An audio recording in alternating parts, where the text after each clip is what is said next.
Bonjour mes bien-aimés frères et sœurs. Que la grâce et la miséricorde de Dieu notre Père et celle de Jésus-Christ notre merveilleux Seigneur soient sur vous. Mes bien-aimés, j'avais quelque chose à partager avec vous. Ce ne sera pas long, mais c'est quelque chose de très très important que j'ai encore découvert ce matin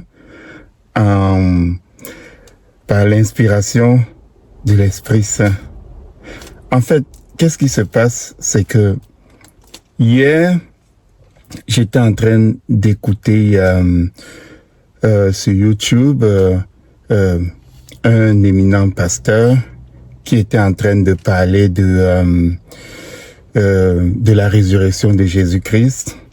Et puis, il posait la question, Dieu a-t-il ressuscité Jésus-Christ ou bien Jésus-Christ s'est-il ressuscité lui-même? Et dans un premier temps, il cite des versets qui montrent clairement dans la Bible que c'est Dieu qui a ressuscité Jésus-Christ. Mais dans un deuxième temps, il essaye de nous prouver que c'est Jésus-Christ qui s'est ressuscité lui-même en évoquant ce que Jésus-Christ dit quand il s'en va dans le temple et qu'il se met à détruire tout et qu'après on lui dit « Donne-nous un signe pour nous faire comprendre que tu as le droit de faire ça » et que Jésus-Christ dit « Détruisez ce temple et je le rebâtirai en 3 jours. » Donc là, ils prennent ces paroles pour dire que Jésus-Christ s'est ressuscité lui-même. Ce n'est pas l'objet de cette leçon-ci, mais si on veut même regarder, même si Jésus-Christ s'est relevé lui-même, n'oublions pas que toute la puissance qu'il a, même si Jésus-Christ a eu la puissance de se relever lui-même, c'est parce que cette puissance lui a été donnée par Dieu. Rappelez-vous, dans l'évangile de Matthieu, les dernières paroles de Jésus-Christ dit « Tout pouvoir m'a été donné dans le ciel ».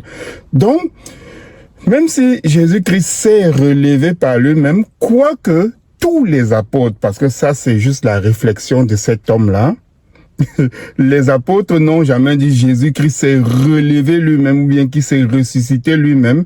Les apôtres, que ce soit l'apôtre Paul, que ce soit l'apôtre Pierre, a toujours dit que Dieu l'a relevé des morts. Tout simplement parce que eux, ils ont compris. Même si c'est Jésus-Christ qui s'est relevé, même si on s'en va se dire que ok, c'est Jésus-Christ lui-même qui s'est relevé des morts, mais c'est parce qu'il a eu cette puissance de Dieu pour se relever. Et, en conséquent, c'est Dieu qui l'a relevé, qui l'a ressuscité, qui lui a donné ce pouvoir-là. Mais là n'était pas la question. La question était que pendant qu'il faisait ce prêche-là, il était en train de parler encore de la Trinité. Et puis, la Trinité, mes frères et sœurs, c'est une doctrine d'homme. Ce n'est pas une doctrine qui a été enseignée par Jésus-Christ, ni par les apôtres. C'est une doctrine d'homme. Et l'un de mes combats, c'est contre cette Trinité-là. Parce que les gens nous disent que cette Trinité-là nous sauve, ou que cette doctrine-là est salutaire pour nous. Mais ce n'est écrit nulle part dans la parole de Dieu que la doctrine de la Trinité est salutaire pour nous. Mais au contraire, si on adopte une doctrine où il y a 2 autres personnes qui sont semblables à Dieu, alors que le premier commandement de Dieu dit qu'il est unique et que quelque part encore, quand on pose la question à Jésus-Christ lui-même, où on lui demande quel est le plus grand des commandements, et que lui-même Jésus-Christ, il dit que c'est le fait que Dieu est unique qui est le plus grand commandement de Dieu, et qu'il n'y a pas son semblable, que Jésus-Christ le dit lui-même, alors ça devient dangereux. Alors cette doctrine de la Trinité devient dangereuse parce qu'elle nous fait affirmer quelque chose qui met Dieu complètement en rogne. Ça le met en rage quand on pense qu'il y a son semblable. Dans le livre d'Ésaïe, il a passé le temps à dire qu'il est unique et il n'y a personne comme lui. Alors si cette Trinité-là n'est pas salutaire pour nous, parce qu'il n'y a à aucun endroit dans la Bible où on nous dit que la Trinité est salutaire pour nous. Mais si cette Trinité n'est pas salutaire pour nous, parce que quand Jésus-Christ revient, quand Jésus-Christ parle du salut, de son retour à chaque endroit de la Bible, mettons dans l'évangile de Matthieu, au chapitre 7, quand il parle de son retour, et où il dit, ce n'est pas tous ceux qui vont me dire Seigneur, Seigneur, ok, il dit que c'est ceux qui vont faire la volonté de son Père, ceux qui vont respecter ses commandements. Et quand on regarde plus loin dans l'évangile de Matthieu aussi, au chapitre 25, quand il parle de son retour et qu'il sépare les brebis d'avec les boucs, on voit qu'il parle des œuvres que nous pratiquons, des actions que nous avons mis, du respect de ses commandements. Et il ne dit jamais à quelque part que ceux qui auront respecté la Trinité, c'est ceux-là que je vais mettre à ma droite, qui seront des brebis. Non. Donc il faut faire attention. Cette doctrine n'est pas salutaire pour nous, mais elle peut être catastrophique pour nous, parce qu'elle va à l'encontre de certains commandements cruciaux de Dieu. Donc maintenant, je suis allé commenter cette vidéo-là, et puis, parce que chaque fois qu'on parle de Trinité, c'est comme si l'esprit en moi me disait, Cyril, il faut que tu interviennes, parce que ces gens-là sont en train de se perdre. Donc je suis allé commenter, et puis il y a quelqu'un qui est venu. Ce n'est même pas le pasteur qui m'a répondu, c'est quelqu'un d'autre qui est venu, parce que c'est tellement triste dans la foi chrétienne où les gens pensent connaître des choses, mais ils sont en train de regarder avec des lunettes qu'on leur a mis sur les yeux pour regarder la parole de Dieu, et ensuite on leur a montré où regarder.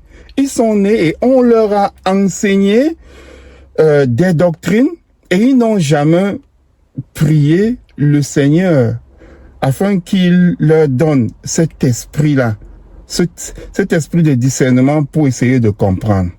Donc, il y a eu quelqu'un qui est venu me répondre en essayant de m'expliquer que Jésus-Christ a enseigné la Trinité. Tout simplement parce qu'à un endroit, Jésus-Christ dit allez, faites-vous des disciples et puis baptisez-les au nom du Père, du Fils et du Saint-Esprit. Voilà pour lui l'enseignement de la Trinité. Et ensuite, il me parle de ce verset où Jésus-Christ dit, je suis dans le Père et le Père est dans moi. Et ensuite, il cite encore, le Père et moi sommes un.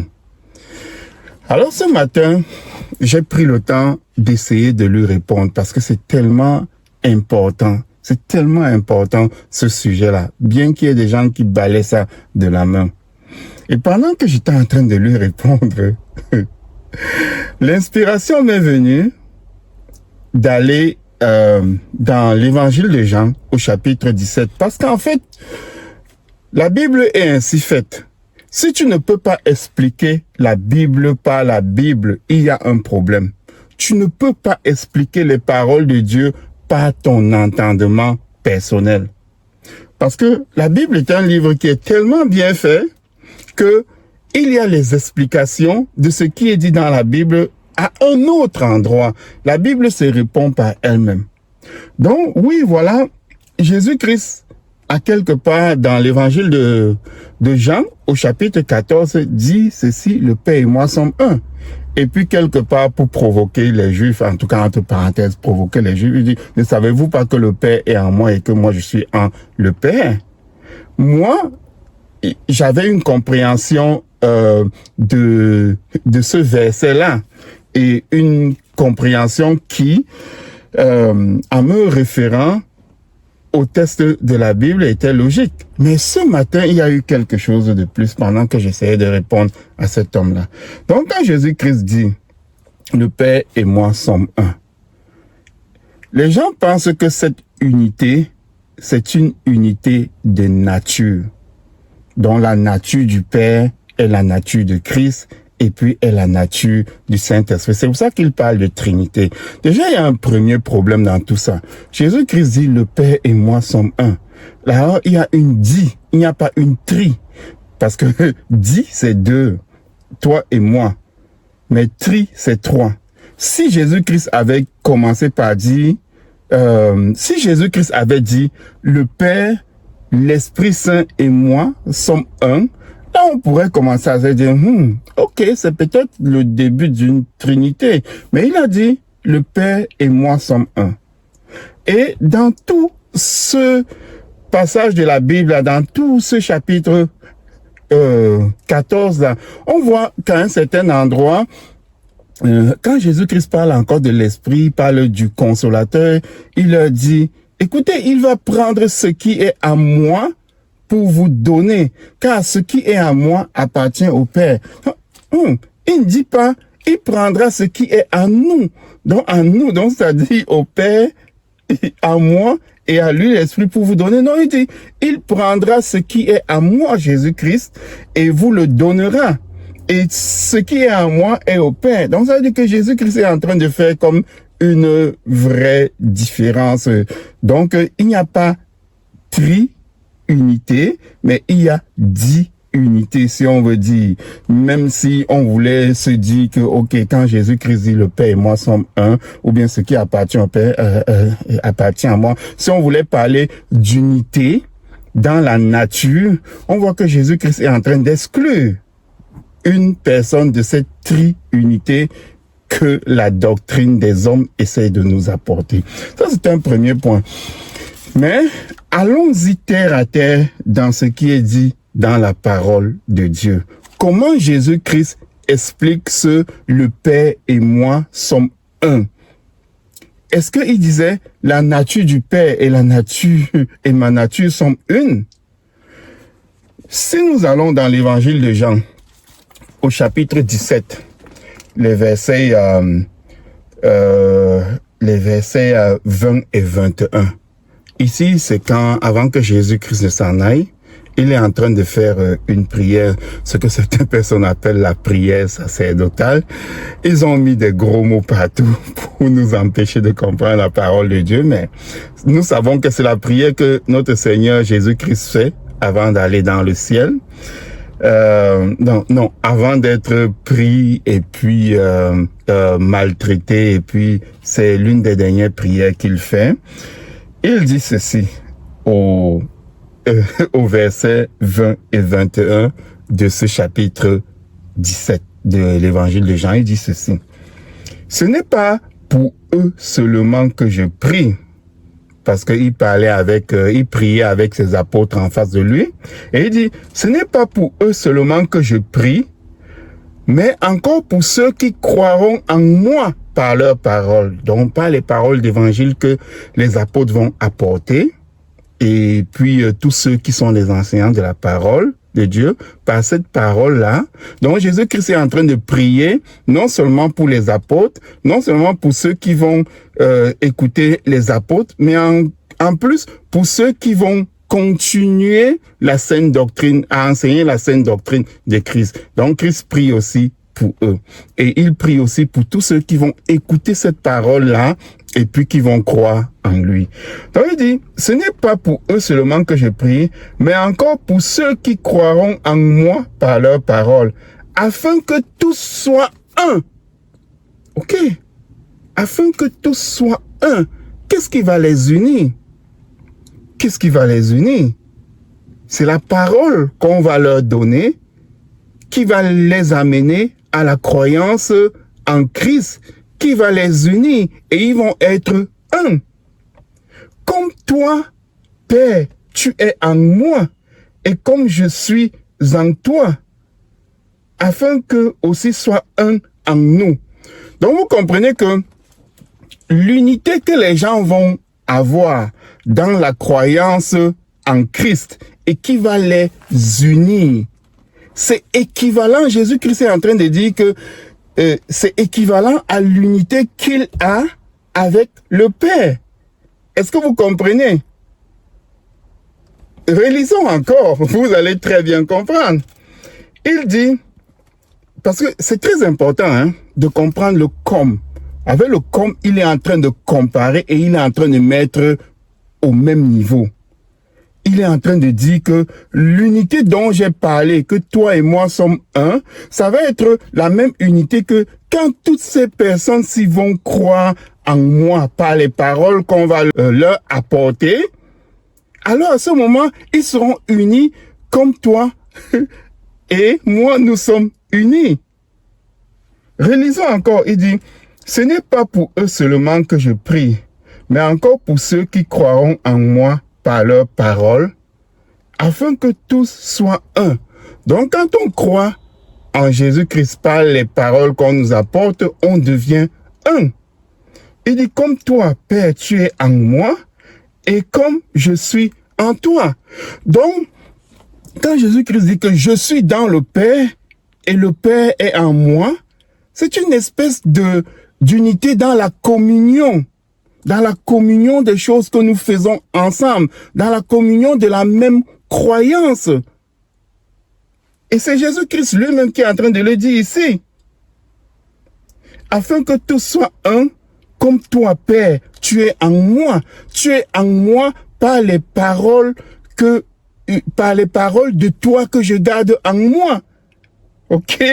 Et comme je suis en toi, parce que je garde tes commandements, je suis dans ton amour, je suis en toi, je suis dans ton cœur, je suis dans ton esprit, et ainsi de suite. Afin qu'eux aussi soient un en nous. Ok, si nous sommes un en Dieu et en Christ, si nous sommes un, est-ce que nous sommes de la même nature? Est-ce que ça fait de nous de la même, des êtres de la même nature? Non, ça ne fait pas de nous des êtres de la même nature. Mais nous pouvons être un dans la communion. Parce que nous faisons les mêmes choses.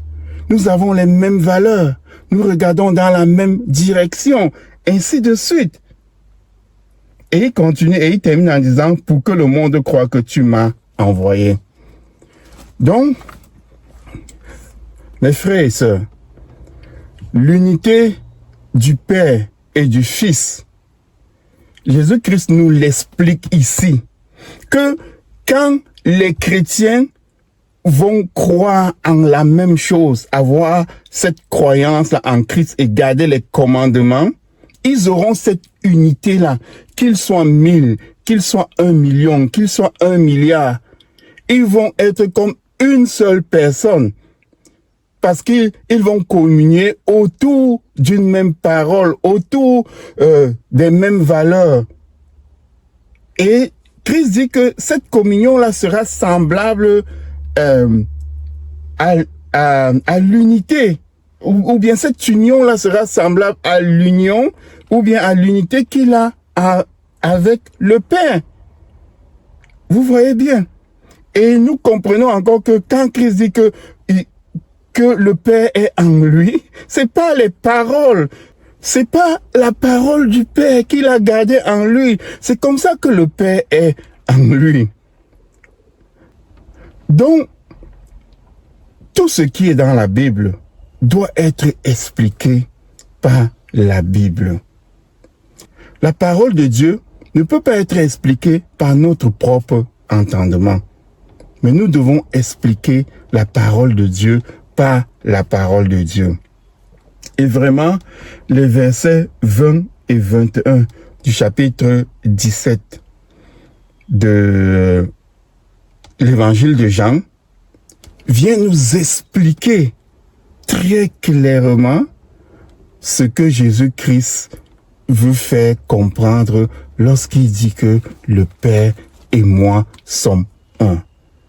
C'est dans la communion des valeurs, des paroles, des commandements, cette façon de voir les choses, la vie, l'éternité. C'est dans cette communion-là que le Père et lui sont un, parce qu'il demande à tous les chrétiens d'être dans cette même communion de valeurs, de vision, pour être un, et qu'ensuite, ils viennent faire un même bloc de un avec le Père et lui. Voilà un peu ça.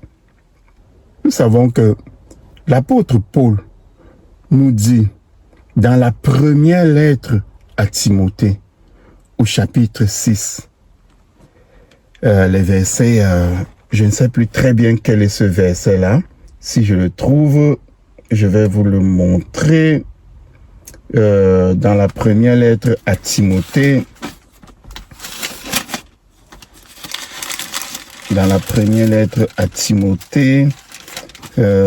au chapitre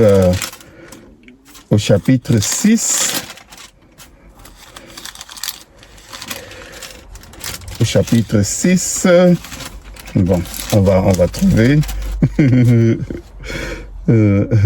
Ouais, ça doit être à partir du verset 14 où l'apôtre Paul dit ceci: et de vivre sans tache, sans reproche jusqu'à l'apparition de notre Seigneur Jésus-Christ, que manifestera en son temps le bienheureux, le seul souverain, le roi des rois et le Seigneur des seigneurs, qui seul possède l'immortalité et qui habite une lumière inaccessible que nul homme n'a vue ni ne peut voir, et à qui appartiennent l'honneur et la puissance éternelle. Amen. Dieu seul possède l'immortalité. L'immortalité est une caractéristique de la nature de Dieu que lui seul, il a. Et c'est la même chose que au début du chapitre 17 de l'évangile de Jean. Jésus-Christ le dit lui-même que la vraie vie, c'est qu'ils te connaissent, ou bien la vie éternelle, c'est qu'ils te connaissent. Toi, le seul vrai Dieu. Quand Christ dit le seul, ça veut dire qu'il n'y en a rien de pareil. Il n'y a personne qui est pareil. Alors donc, mes bien-aimés frères et sœurs, cette histoire de Trinité, où on se base sur les paroles de Christ qu'on n'a même pas compris, et qu'ensuite on lui attribue un enseignement, une doctrine qu'il n'a jamais fait, c'est dangereux. Une doctrine qu'il n'a jamais apportée, c'est dangereux. Tout simplement parce que on fait de lui un menteur. Et les personnes qui font de Christ un menteur, je crains vraiment pour eux. Je crains pour eux au jour du jugement. Alors que ceux qui ont des oreilles pour entendre, qu'ils entendent. Ne faites pas de notre souverain sacrificateur un menteur. Soyez bénis, mes bien-aimés frères et sœurs.